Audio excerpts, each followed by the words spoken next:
Halo, Assalamualaikum warahmatullahi wabarakatuh. Perkenalkan, nama saya Mukmaina dengan NIM 240 140 4011, mahasiswa semester 2 program studi pendidikan bahasa Inggris. Nah, di video kali ini saya akan memaparkan sedikit materi mengenai konsep kebutuhan dan implikasinya dalam bidang pendidikan. Nah, adapun video ini adalah sebagai pelengkap tugas UAS mata kuliah perkembangan peserta didik.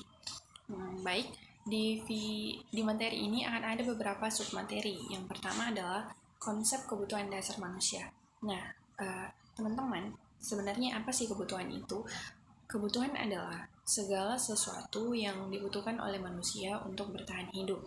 Nah, pada dasarnya, setiap orang mempunyai kebutuhan dasar yang sama, walaupun latar belakang sosial, budaya, persepsi, dan pengetahuannya berbeda. Manusia cenderung akan memenuhi kebutuhan dasarnya sesuai dengan tingkat prioritas masing-masing. Jadi sebenarnya tingkat prioritas orang itu beda-beda tergantung individunya. Nah, di sini ada 3 jenis kebutuhan dan pemenuhannya.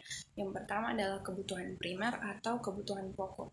Nah, kebutuhan pokok merupakan tuntutan secara ilmiah yang harus terpenuhi. Nah, manusia harus memenuhi kebutuhan pokok seperti pakaian, makanan, tempat tinggal untuk mempertahankan kelangsungan kehidupan. Yang kedua adalah kebutuhan sekunder atau kebutuhan pelengkap. Nah, setelah kebutuhan primer tadi sudah terpenuhi, maka yang kedua bisa kita penuhi adalah kebutuhan sekunder atau kebutuhan pelengkap. Nah, ini contohnya seperti telepon, radio, televisi, dan sebagainya. Lalu yang ketiga adalah kebutuhan tersier atau kebutuhan akan barang-barang mewah. Nah, kebutuhan tersier tidak semua orang bisa memenuhi kebutuhan tersier. Hanya sebagian kecil masyarakat yang memiliki ekonomi tinggi atau orang kaya yang biasanya memenuhi kebutuhan ini. Contohnya seperti rumah mewah, mobil mewah, telepon ponsel keluaran terbaru, dan barang-barang mewah lainnya. Nah, submateri selanjutnya adalah kebutuhan dasar manusia. Nah, Maslow membagi kebutuhan dasar manusia menjadi beberapa tingkatan. Di antaranya yang pertama adalah kebutuhan fisik. Kebutuhan fisik adalah yang paling mendasar dan yang paling mendominasi. Kebutuhan ini lebih bersifat biologis, seperti oksigen, makanan, air, dan sebagainya. Lalu yang kedua adalah kebutuhan akan rasa aman. Nah, setelah kebutuhan fisiologis terpuaskan secukupnya, muncul kebutuhan lain, yaitu kebutuhan terhadap rasa aman. Nah, menurut Maslow, orang yang tidak aman akan bertingkah laku sama seperti anak-anak yang tidak aman. Mereka akan bertingkah laku seakan-akan selalu dalam keadaan terancam besar. Maka dari itu, memenuhi kebutuhan akan rasa aman sangat penting bagi setiap individu. Lalu yang ketiga adalah kebutuhan rasa memiliki dan kasih sayang. Jika kebutuhan fisiologis dan kebutuhan akan rasa aman telah terpenuhi, muncul kebutuhan terhadap cinta, kasih sayang, dan rasa dimiliki.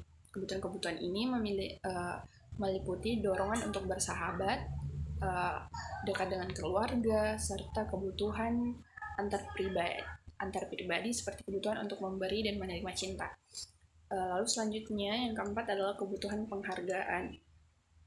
Nah, Maslow menemukan bahwa setiap orang memiliki 2 kategori mengenai kebutuhan penghargaan, yaitu kebutuhan yang lebih rendah dan lebih tinggi.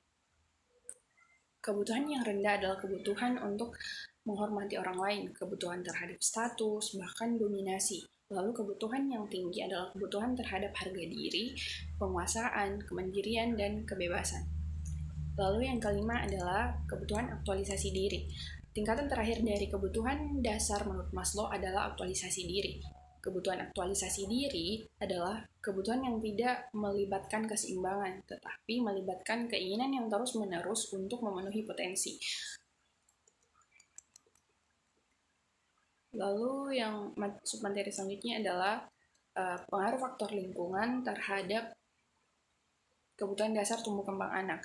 Nah, menurut Solzhenitsyn pada tahun 1995, kebutuhan dasar untuk pemenuhan tumbuh kembang anak dapat dikelompokkan menjadi 3, yaitu ASU, ASAH, dan ASI. Yang pertama, ASU. ASU adalah kebutuhan fisik biomedis, kebutuhan fisik atau biomedis. Nah, pemenuhan kebutuhan ASU diantaranya nutrisi yang mencukupi dan seimbang, perawatan kesehatan dasar, lalu pakaian, perumahan atau tempat tinggal, kebersihan diri dan lingkungan, serta kesegaran jasmani dengan olahraga dan rekreasi. Lalu yang kedua adalah ASI, kebutuhan emosi dan kasih sayang.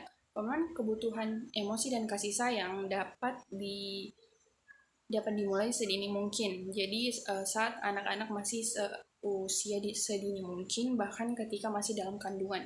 Lalu kebutuhan ASI ini meliputi kasih sayang orang tua, rasa aman, harga diri, dukungan dan dorongan, kemandirian, rasa memiliki, dan kebutuhan untuk sukses. Lalu yang ketiga adalah ASA atau kebutuhan stimulasi. Nah, stimulasi seperti yang dibahas tadi adalah adanya perangsangan dari lingkungan luar anak yang berupa latihan atau bermain. Stimulasi merupakan kebutuhan yang sangat penting bagi perkembangan anak. Anak yang banyak mendapatkan stimulasi dari lingkungannya cenderung lebih cepat berkembang daripada anak yang stimulasinya atau rangsangan dari luarnya itu lebih sedikit.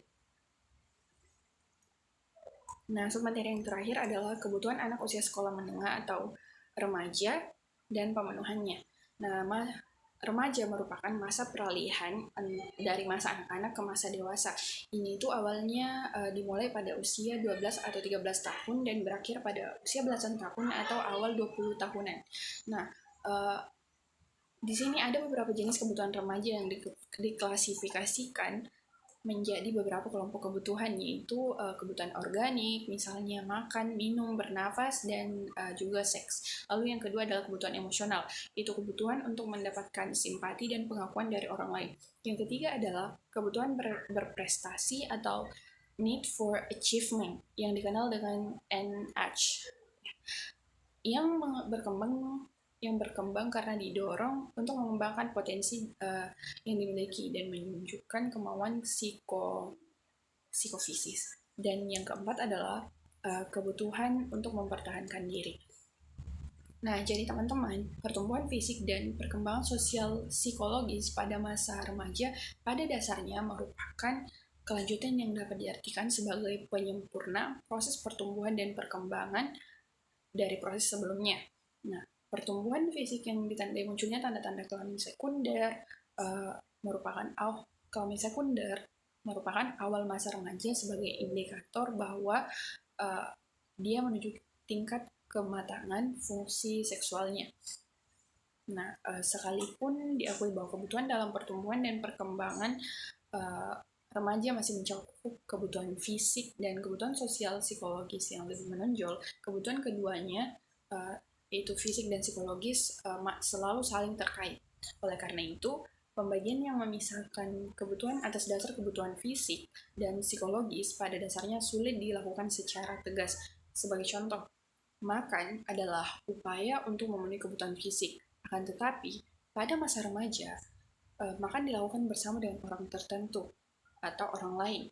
Makan dengan mengikuti aturan atau norma yang berlaku dalam kehidupan masyarakat merupakan kebutuhan yang tidak hanya dikelompokkan sebagai kebutuhan fisik, tetapi juga sebagai sebagai kebutuhan fisik, sosial, emosional.